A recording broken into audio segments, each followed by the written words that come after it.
Good afternoon. I'm Martha Wiggins. Carol, Polk, Emporio, and I welcome you to the opening of Riverside Church's Remember and Repair, Expanding Racial Justice and Equity in Church and Society speaker series. We affectionately call this series RAR, R-A-R, for Remember and Repair. Riverside's Ministry of Faith Formation, under the leadership of Reverend Bruce Lamb, is sponsoring this series in collaboration with the Education Commission, the Mission and Social Justice's Anti-Racism Task Force, and Riverside's Church Archives. We give a shout out to Riverside's Church Council Chair Phil Salmon and Vice Chair Reverend Geraldine Howard for their thoughtful support of RAR, and to the many church council members who called in support of this important project and offered their help. Lastly, I personally thank Serene Jones, President of Union Theological Seminary, for welcoming me to her office to discuss a different topic, but broaden our visit to include our current subject. Her love for Riverside helped make this series possible. Serene, we are grateful to you. What is RAW? RAW is designed as a prep course for our 2.5, perhaps longer, research project on Riverside's historic role and matters of race. Broadly speaking, we seek to excavate and assess our report card on race matters. What is Riverside's role in remembering U.S. history and its own? How do we ready ourselves for prophetic engagement in the complex human and civil rights matters of race that calls for repair, that is healing? What tools and resources will be needed to begin and sustain our research project? Equally important, what incremental actions might Riversiders take while on this journey? As some of you might remember, RAR is part 2 of our initial 3-week Reparations, Repentance, and Reconciliation speaker series that Eugene Molino helped design in June of 2021. During that series, Jermaine Ross Alam, PhD candidate at Union Theological Seminary, powerfully contoured biblical, theological, historical, and political context for us to ponder. Our pondering expanded into this series. We ask, or I'll share with you who are our speakers. Our speakers represent our clergy, staff, and friends from our local seminaries. Each has been asked to provide resources and tools from their respective fields of study, work, and leadership that would help inform and sustain our upcoming research. Here are a few teasers for the upcoming FOSDEC and the roundtable sessions. Professor Gary Dorian of Union Seminary will introduce us to the life of Harry Emerson Fosdick, the man, pastor, theologian, visionary, writer, conflict manager, and possible friend of John D. Rockefeller. Fosdick is known for his famous and persuasive sermon, Shall the Fundamentalists Win? The word tolerance seems to function as the glue that held his theological argument together.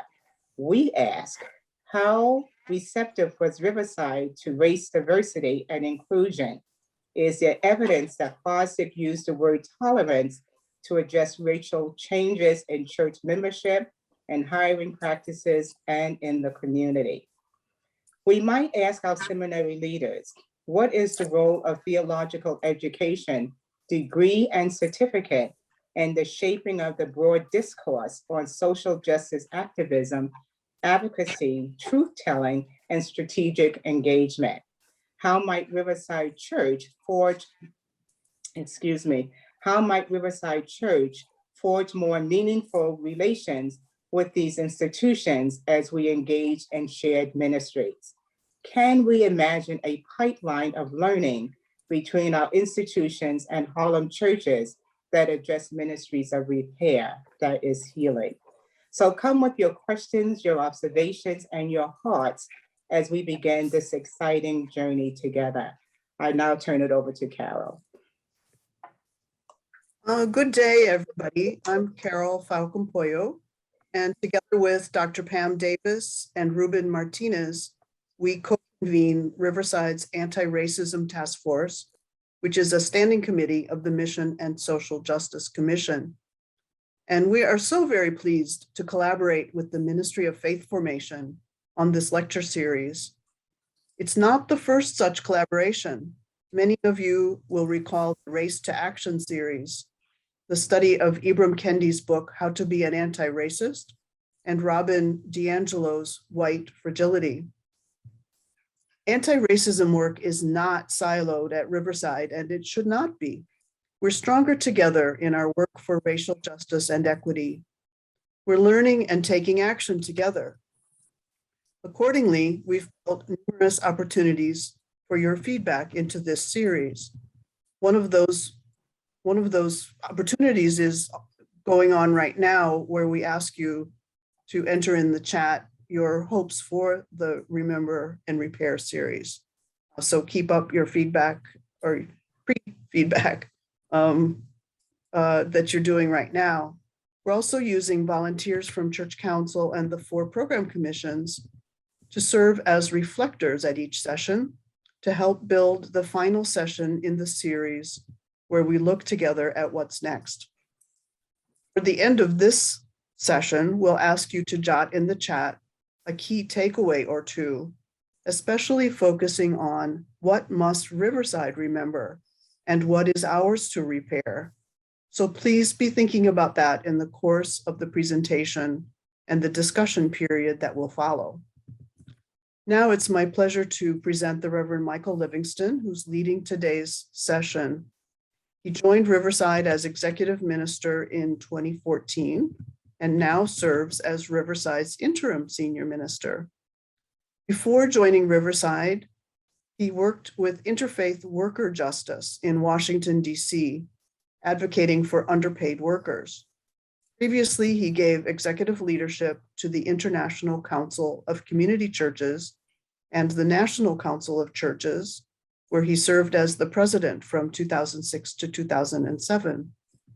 Also spent 14 years as a campus pastor at Princeton Theological Seminary and began his formal ministry as a pastor in Los Angeles. Reverend Livingston believes that congregations and people of faith can make a difference as incubators for a radical love that grows strong, seeking peace through justice. Thank you, Reverend Livingston, for leading us today. Now we put the spotlight on you. Thank you so much. Well, you're welcome, and I'm very glad to be here. Although I think this is the second time Martha has been the point person, though I don't think she may be the only one asking for me to participate in one of these series, and I enjoyed the last one, and I expect I will this one too. It's a lot of work, and what I'm getting at here is I may begin to avoid Martha and Carol when I see them coming my way. But you all know how much I love history, and so you'll hear a lot of that in what I'm going to do, and I think I'll just jump right in.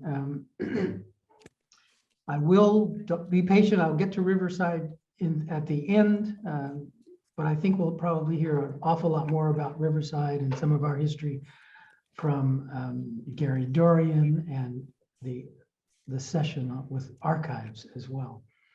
So here we go. Remember and repair. If you love a country that does not, was conceived not to want you, I want to remind you, we live. We live. That's from a new volume of poetry called Found Poem by Tracy K. Smith, Poet Laureate of the United States twice, who just last year left Princeton University to join Harvard's Faculty of Literature and African American Studies.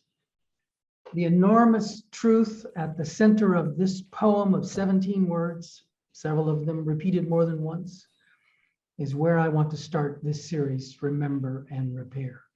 I want to begin with the affirmation. The first thing we have to remember as a nation is this: the indigenous peoples of this land and the Africans, stolen at sea from a Portuguese ship in 1619 by British merchants and brought to the shore of what would become Virginia. These two peoples were human beings created in the image of God. That God-given reality has never been fully realized in our national life. White supremacy and its first cousin, white privilege, operated then, operated throughout our nation's history, operate now to deprive full recognition of the common humanity we all share, the full lives we all ought to be entitled to live. The nation was not conceived wanting us, was not conceived to recognize we live, and so to honor, to value our lives. Throughout history, indigenous people have been Injuns, red men, bloodthirsty savages, their women squaws. African Americans have been boy, girl, pickaninny, mammy, darky, colored, niggers. Both peoples regarded as savage, subhuman things to be exploited. Indigenous children were taken, stolen from their families often, and sent to boarding schools to civilize them, to replace their native languages with English and rid them of their preferred dress in favor of Western clothing. Ultimately, they were victims of genocide, hounded, terrorized, their land stolen, the remaining few driven onto unfamiliar and unwelcoming territory and left to survive with meager resources. The African enslaved did not merit converting. Genocide would have deprived the ruling class of workers to build their wealth and ultimately the nation. Thursday night, I participated in the Zoom event, Writing Poetry and Justice, and was introduced to the poet Nikki Finney, an Afro-Latin poet. You can figure that out just listening to it, Afro-Latin. I followed up by reading about her and watched her acceptance speech of the 2011 National Book Award for Poetry. The presenter, the actor John Lithgow, afterwards called it the best acceptance speech I've ever heard for anything. Nikki Finney closed by thanking Dr. Katie Cannon, the first African-American woman ordained in the Presbyterian Church USA. You know, that's my denomination. And a pioneering womanist theologian who died in August of 2018. Katie and I were in the same seminary graduating class, though different institutions, though I had the great privilege and honor of knowing her well. Ms. Finney said of, and perhaps to, Katie, she was alive at the time, "What I heard you say once haunts every poem that I write. Black people were the only people in the United States ever explicitly forbidden to become literate." And she closed her speech by saying, "I am now officially speechless." We know the truth of this. For one example of many throughout the southern states, the slave codes of South Carolina in 1739 imposed a fine of $100 and 6 months in prison for anyone teaching an enslaved person to read or write. They were, "We still are not worthy of literacy, of quality public schools. Why else don't we have them? We live. We live. We are human beings, but not in the eyes, the hearts and minds, the governing structures throughout the history of our lives, of this nation. We were not human beings to the founding fathers of the nation. Enslaved Africans and born in the colonies, children of the enslaved, were simply not regarded as fully human. They were property. They could be mortgaged, traded, bought, sold, used as collateral, given as a gift, disposed of violently. This from the opening essay by Nicole Hannah-Jones in the 1619 Project, now made into a book from the original New York Times Magazine of 2019. Dr. Jones in the project makes the case for 1619 as the origin story of our nation, rather than, at least prior to 1776. The 1619 Project has stricken fear into the white power structure and the vast red politically populace, anchored in the South and Midwest, but present West, South, North, and East, that clings desperately to the perverted notion that America is a white Christian nation. On MLK Day, Junior Day in 2021, 1 year ago, still President Donald Trump released the report of the 1776 Commission he created by executive order in September of 2020. They worked a few scant months, and the commission was absolutely absent of trained historians and scholars of our nation's history.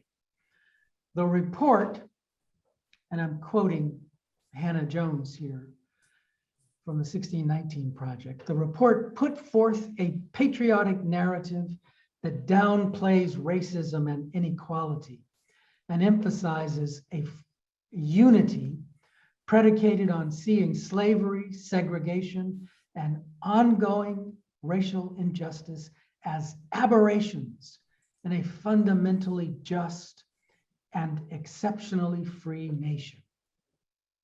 Well, if you believe that, you think the election was stolen and Trump should still be president. You think that January 6th, a year ago, was a gathering of freedom-loving Americans visiting the Capitol for a holiday. But we know better. They went there to overthrow the government, to keep in power the hero of their dreams, the savior of America from urban elites, socialists, from progressive forces intent upon expanding democracy and affirming the right of every American to benefit from the fruit of democracy. They were there to halt the movement of the country toward the center left, toward the celebration of diversity, toward the welcoming embrace of people of color, the right of women to own their own bodies, the possibility that immigrants might be welcomed into a nation of immigrants. They went there to thwart acceptance of the expanding reality of the fluidity of gender beyond the binary of male and female. They were there not just to protect the new conservative majority on the Supreme Court, but to build an impregnable majority for decades to come.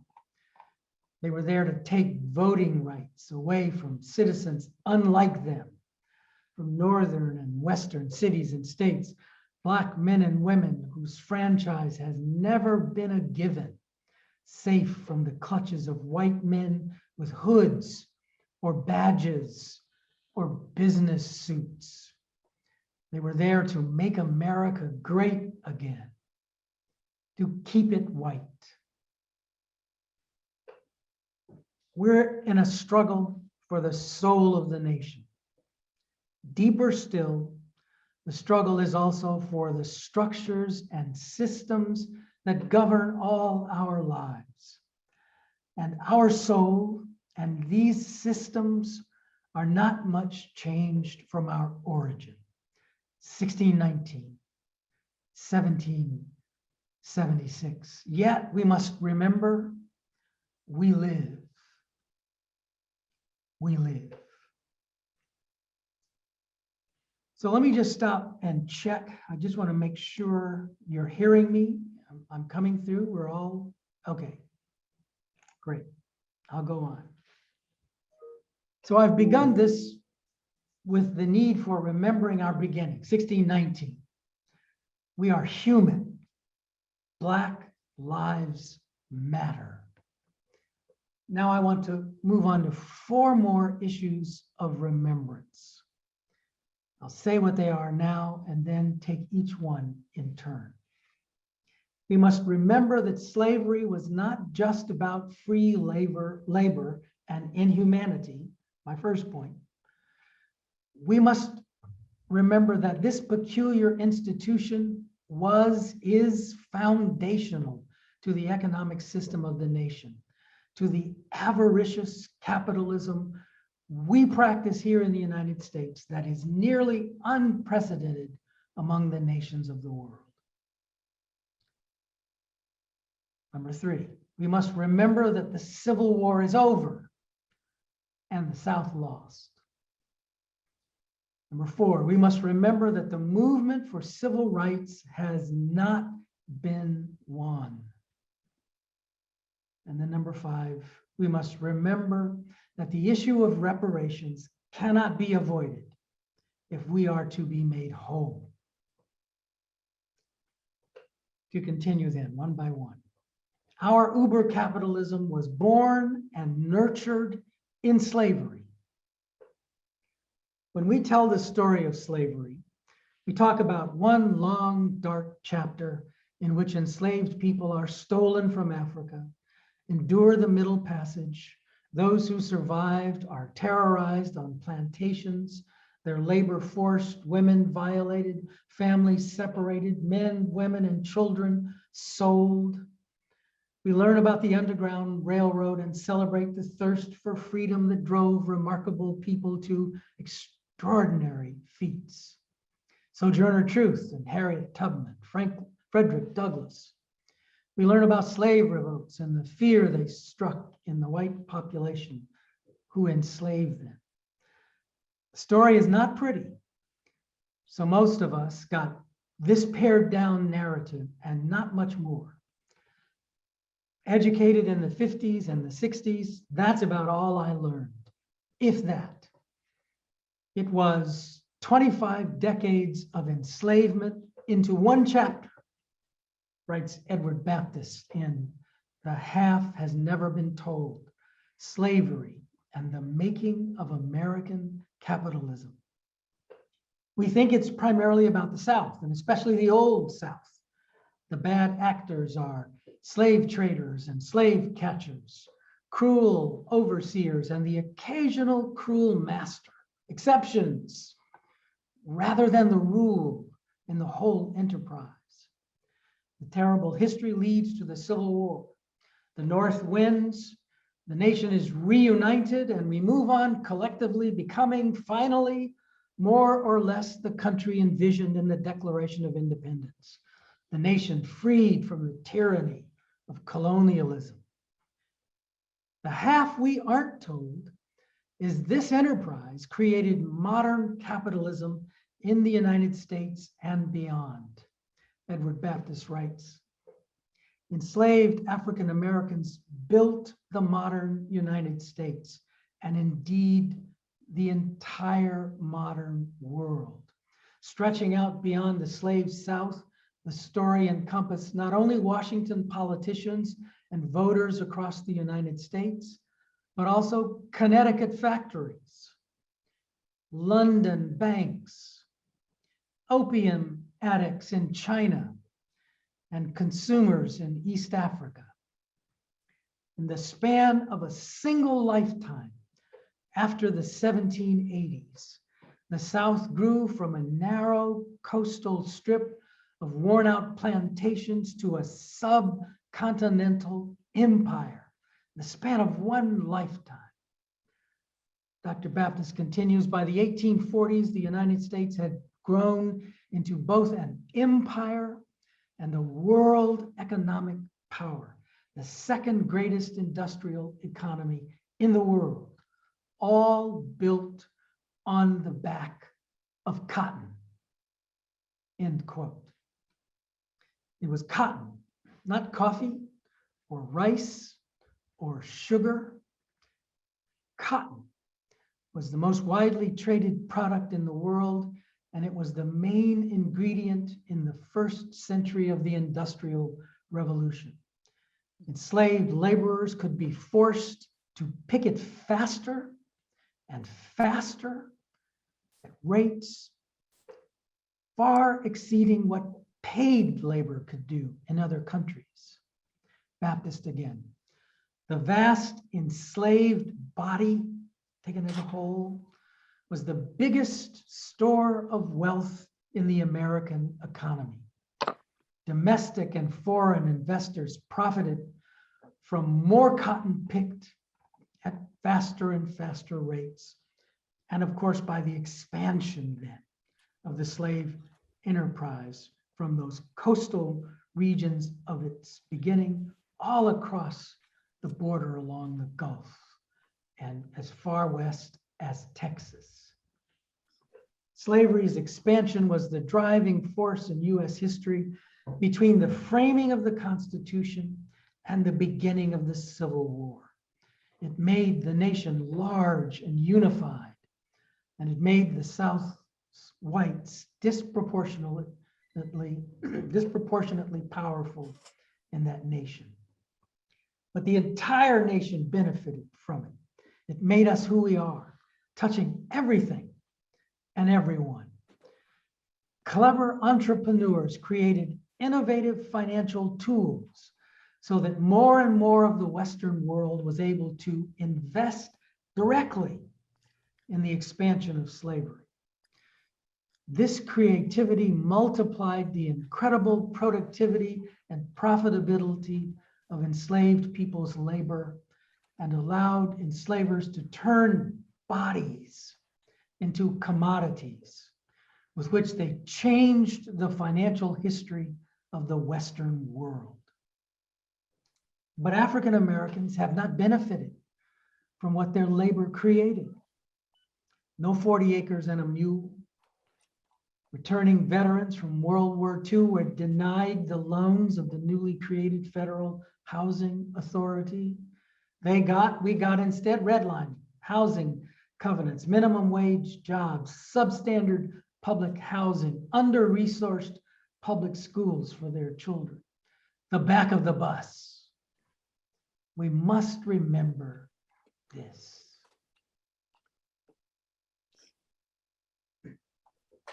The Civil War is over and the South lost. We don't remember this truth. Millions of Americans seem not to remember this. What's the evidence? It's the continued celebration of the Confederacy, the omnipresence of Confederate flags on homes, pickup trucks, roadside billboards, streets and schools, institutions of every kind named after Confederate heroes. In Tennessee, January 19th is Robert E. Lee Day, established in 2013, not 100 years ago. In 1973, Texas changed Lee Day to Confederate Heroes Day. In Florida, January 19th is Robert E. Lee Day. In the neighboring states of Alabama and Mississippi, Martin Luther King Jr. shares the third Monday in January, the federal holiday created in his honor, with Robert E. Lee Day. Arkansas has paired Lee with King on that same Monday since 1985, and I'm quoting here, after 2 years of requiring state employees to select between the two holidays or their own birthday as a day off from work. I could go on. The other states, southern states, do to what they do, others to assert their conviction that they fought and won a worthy cause. Resistance to northern aggression in defense of states' rights. Slavery had little to do with them. they want us all to believe. And so they teach today in public schools, rather than the history they choose to forget. History is the fruit of power. Jones quotes Michelle Roth-Trujillo, a historian. And our nation's glorious remembrance is all but overwhelmed by an even more glorious forgetting.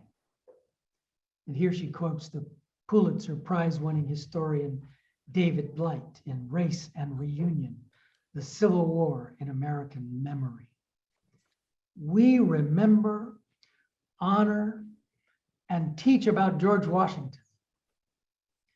We forget Ona Judge. We remember Thomas Jefferson writing the Declaration of Independence in a rented room in Philadelphia. We forget the teenage boy serving his every need while he wrote. That boy was Robert Hemings, the half-Black brother of Jefferson's wife, Martha, born to her father and a woman he enslaved. Jefferson did not believe Robert was created equal by his creator with certain unalienable rights. The contradictions in the Declaration and the Constitution would take a bloody civil war to fully expose, but not resolve. Too many whites, too many white institutions still deny the war is lost. The nation belongs to us all. We must remember this. Civil rights have not yet been won, but the prevailing fiction says differently. Now here's the master narrative, so called by civil rights leader Julian Bond, and summed up by Hassan Kwame Jeffries. The movement began in 1954 when the Supreme Court concedes that segregation is wrong. It gains momentum when an interracial coalition inspired by the court's bold action engages in noble acts of nonviolent protests ranging from bus boycotts to sit-ins. Dr. King leads this moral crusade and receives the unwavering support of Presidents Kennedy and Johnson, who put the full weight of the federal government, including the vast resources of the FBI, behind starting a revolution against I'm sorry, I'm on the wrong page. Let me go back just a bit. Dr. King leads this moral crusade and receives the unwavering support of Presidents Kennedy and Johnson, who put the full weight of the federal government, including the vast resources of the FBI, behind it. This movement reaches its peak when Northern whites learn the disgraceful extent of racial discrimination in the South, and Southern whites recognize that racial prejudice is morally wrong. Then Congress passes landmark legislation designed to end racial discrimination. Unfortunately, African Americans are dissatisfied with remarkable progress and undermine the movement by rejecting nonviolence, by shunning well-meaning whites and embracing Black power. And finally, in 1968, Dr. King is killed, effectively ending the movement. But thankfully, by that time, America has essentially righted its racial wrongs, thereby leveling the playing field for future generations and paving the way for Barack Obama. Well, I know you know this is just wrong and harmful. The modern civil rights movement has its roots in the pre-Civil War abolition movement through Reconstruction in the early decades of the 20th century. It was broadly diverse with local organizing and activists all across the nation, North and South, East and West.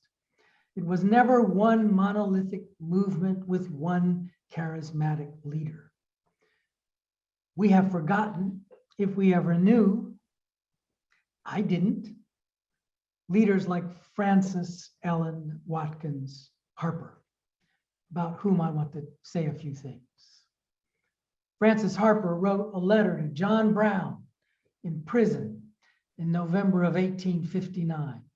Dear friend, although the hands of slavery throw barrier between you and me, it may not be my privilege to see you in your prison house, Virginia, has no bolts or bars through which I dread to send you my sympathy. She also wrote Mary Ann Day Brown, his wife. In an hour like this, the common words of sympathy may seem like idle words, and yet I want to say something to you, the noble wife of the hero of the 19th century. I thank you for the brave words you have spoken.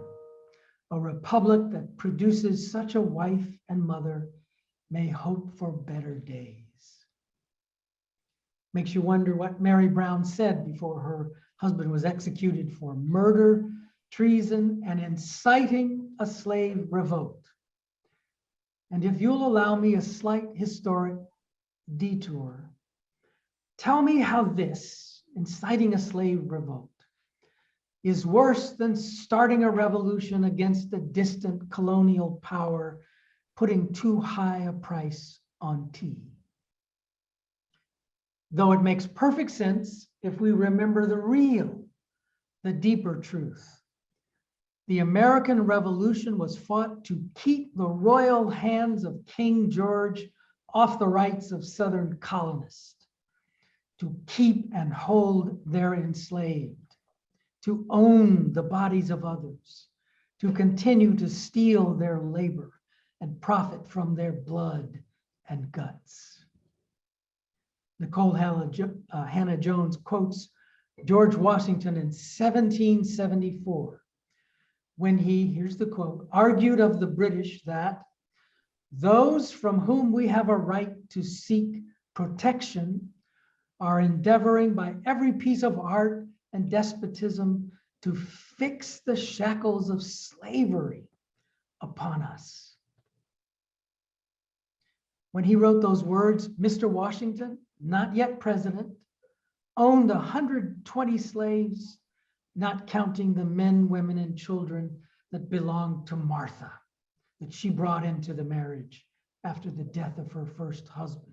He, they, we, in the 1776 origin story, used chattel slavery as a metaphor for British treatment of freewheeling, land owning, seed spreading, plantation ruling, white male colonists.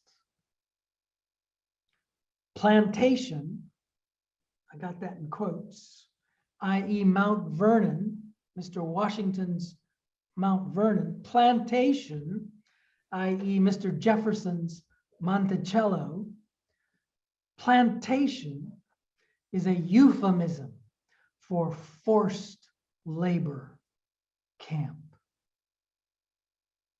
And you know, today there are destination weddings to plantations in South and North Carolina, Virginia, by progressive Northeasterners. Returning from my detour, Frances Ellen Watkins Harper became one of the most important, highly regarded, widely recognized abolitionists, orators, and writers of her time. Blacks and whites purchased her books and enthusiastically attended her lectures and speeches. She was a grade school teacher, a seminary professor, a writer, a renowned abolitionist, a homeowner eventually in Philadelphia, and a poet. Her most famous poem was "Bury Me in a Free Land." I learned about her in Read Until You Understand, the profound wisdom of Black life and literature by Farah Jasmine Griffith. She recited this poem, "Bury Me in a Free Land," often on the abolitionist speaking circuit, in churches, schools, colleges. It was deeply and profoundly inspiring to those who heard it. I could not rest if around my grave I heard the steps of a trembling slave. The shadow above my silent tomb would make it a place of fearful gloom. I could not rest if I heard the tread of a coffle gang to shambles led, and the mother's shriek of wild despair rise like a curse on the trembling air. I could not sleep if I saw the lash drinking her blood at each fearful gash, and I saw her babes torn from her breast like trembling doves from their parent nest. I'd shudder and start if I heard the bay of bloodhounds seizing their human prey, and I heard the captive plead in vain as they bound afresh his galling chain. If I saw young girls from their mother's arms bartered and sold for their useful charms, my eye would flash with a mournful flame, my death-pale cheek grow red with shame. Farah Jasmine Griffith writes, the refrain, "I could not rest," begs the question of what happens to a soul that does not find rest in death. Does it, like the ghost of Toni Morrison's novel Beloved, continue to haunt the nation? And I want to add, we don't need to wonder what happens to dreams, not of the dead, but of the living. That question is answered by Langston Hughes. You know the poem, "Deferred dreams explode." The civil rights for which Frances Harper devoted her life are still not won. The ghosts of those torched, lynched, are still haunting us. The deferred dreams of generations of African Americans are still exploding today when one after another tragedy befalls us. Strange fruit of a system that will not bend its arms to lift the least among us. We must remember this.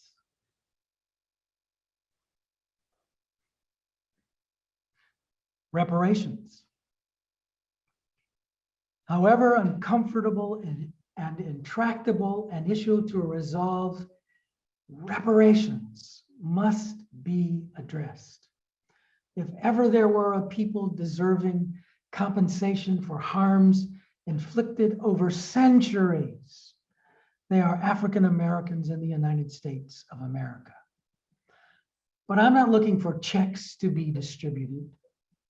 Some may, that's not what I'm looking for. Rather, institutions to be transformed, diseased systems to be dismantled and rebuilt with justice so that basic human services and opportunities long denied will be made available to communities of color that have systematically been shut out of that old standby, the American dream.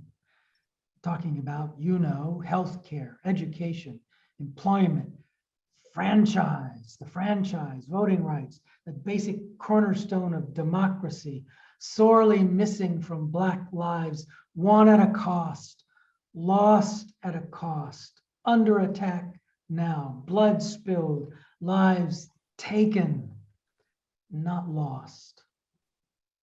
Criminal justice system, criminal injustice system, policing. Reparations puts these on the table for revision, if not dismantling and reordering. Major repair work needs to be done here. I'm going to leave that there. I've gone on long enough. I haven't said anything about Riverside. And again, I do hope it is more thoroughly discussed in subsequent presentations. But let me conclude with a few thoughts about this church.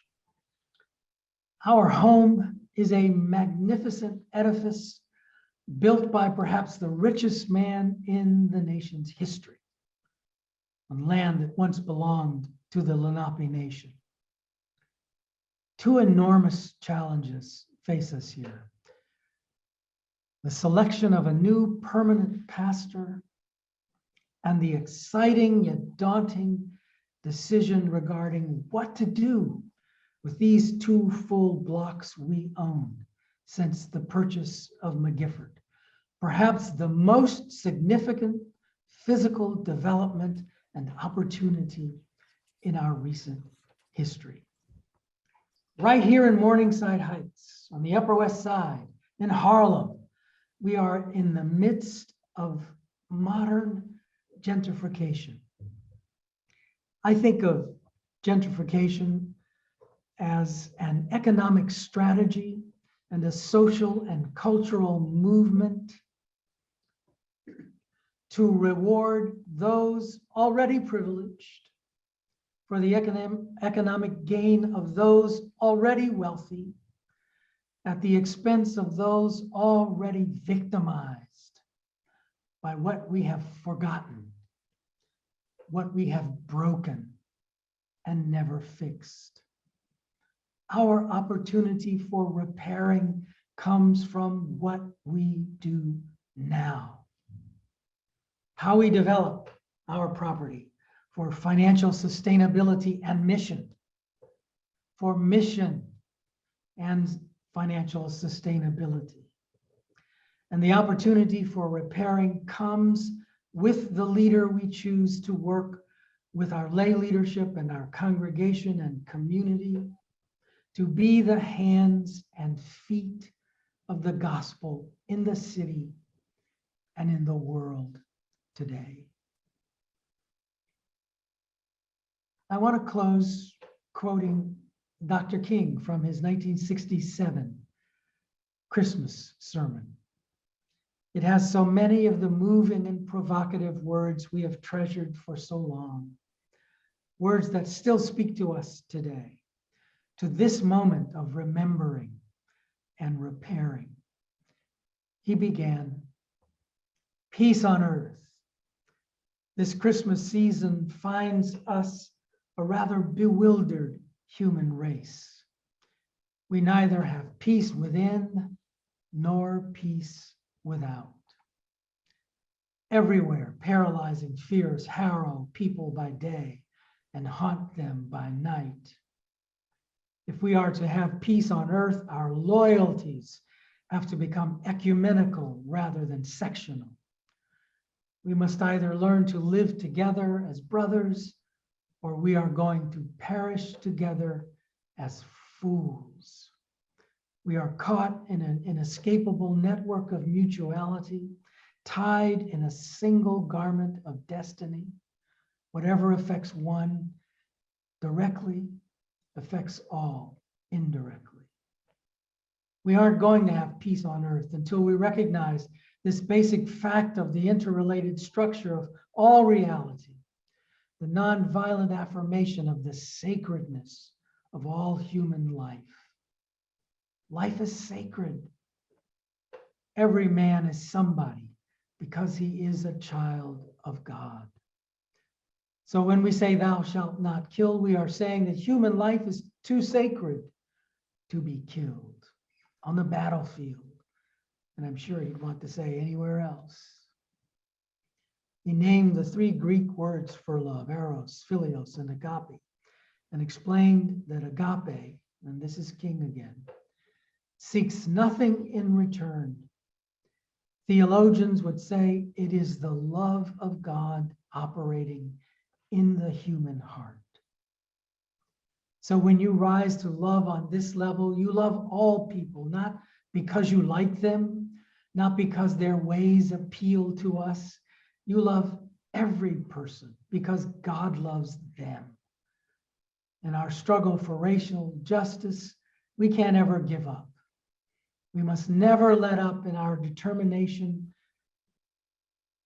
to remove every vestige of segregation and discrimination from our nation. But we shall not in the process relinquish our privilege to love. Hate is too great a burden to bear. Non-cooperation with evil is as much a moral obligation as is cooperation with good. Can't you hear King speaking as much to today, 2021, as 1967? Remember and repair. Remember and repair. Remember and repair.